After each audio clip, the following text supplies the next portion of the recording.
തിങ്കളാഴ്ചയുണ്ടായ ശക്തമായ കാറ്റിൽ കോതമംഗലം താലൂക്കിൽ ഒരു വീട് പൂർണ്ണമായും 10 വീടുകൾ ഭാഗികമായും തകർന്നു. നേര്യമംഗലത്ത് പൂർണ്ണമായി തകർന്ന വീട്ടിൽ കുട്ടികൾ ഉൾപ്പെടെ 4 പേർക്ക് പരിക്കുണ്ട്. നീണ്ടപാറയ്ക്ക് സമീപം ഓടിക്കൊണ്ടിരുന്ന ഓട്ടോറിക്ഷയുടെ മുകളിലേക്ക് മരം വീണ് ഡ്രൈവർക്ക് പരിക്കേറ്റു. വിവിധ റോഡുകളിൽ മരങ്ങൾ വീടിനെ തുടർന്നുണ്ടായ ഗതാഗത തടസ്സം ഫയർഫോഴ്സ് പരിഹരിച്ചു. പോസ്റ്റുകളും ലൈനുകളും തകർന്ന് പലയിടത്തും വൈദ്യുതി വിതരണം തടസ്സപ്പെട്ടിരുന്നു. തിങ്കളാഴ്ച രാത്രി 8 മണിയോടെ അതിശക്തമായ കാറ്റും മഴയുമാണ് ഉണ്ടായത്. ഇതിൽ താലൂക്കിൽ വ്യാപക നാശനഷ്ടം സംഭവിച്ചു. നേര്യമംഗലത്ത് ഒരു വീട് പൂർണ്ണമായും വിവിധ വില്ലേജുകളിലായി 10 വീടുകൾ ഭാഗികമായും തകർന്നിട്ടുണ്ടെന്ന് തഹസിൽദാർ അറിയിച്ചു. നേര്യമംഗലത്ത് പുത്തൻപുരയ്ക്കൽ സന്തോഷിന്റെ വീടാണ് പൂർണ്ണമായി തകർന്നത്. വീട്ടിലേക്ക് തെങ്ങ് മറിഞ്ഞു വീഴുകയായിരുന്നു. ഓടുമേഞ്ഞ മേൽക്കൂര തകർന്നു. അവശിഷ്ടങ്ങൾ ശരീരത്തിൽ വീണ് സന്തോഷ്, ഭാര്യ മരിയ, മക്കളായ ഏബിൾ, ആദം എന്നിവർക്ക് പരിക്കേറ്റു. ഇവരെ കോതമംഗലത്ത് ആശുപത്രിയിൽ പ്രവേശിപ്പിച്ചു. പിടവൂരിൽ മംഗലത്തെ ഷമീറിന്റെ വീട് ഭാഗികമായി തകർന്നു. അയൽവാസിയുടെ പറമ്പിലെ ആഞ്ഞിലിയും റബ്ബർ മരവുമാണ് വീടിന് മുകളിൽ പതിച്ചത്. ഓടുകൊണ്ടും ഷീറ്റുകൊണ്ടുമുള്ള മേൽക്കൂര തകർന്നു.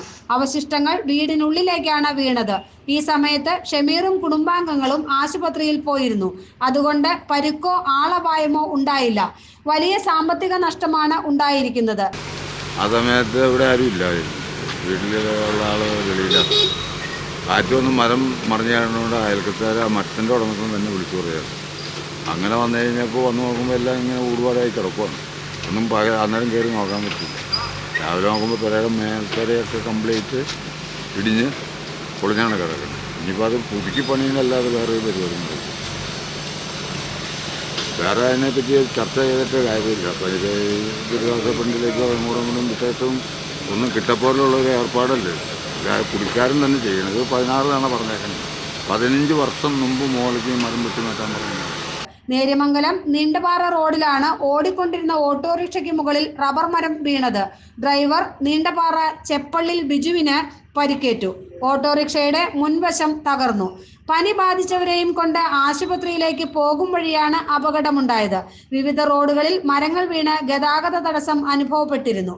ഫയർഫോഴ്സാണ് മരങ്ങൾ മുറിച്ചു നീക്കിയത്.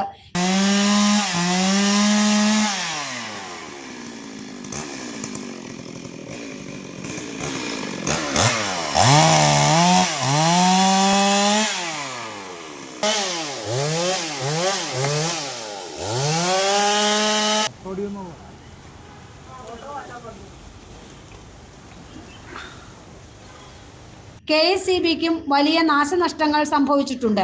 ഒട്ടേറെ പോസ്റ്റുകളും ലൈനുകളും തകർന്നു. മണിക്കൂറുകൾക്ക് ശേഷമാണ് പലയിടങ്ങളിലും വൈദ്യുതി വിതരണം പുനഃസ്ഥാപിച്ചത്. GTV news, Kothamangalam.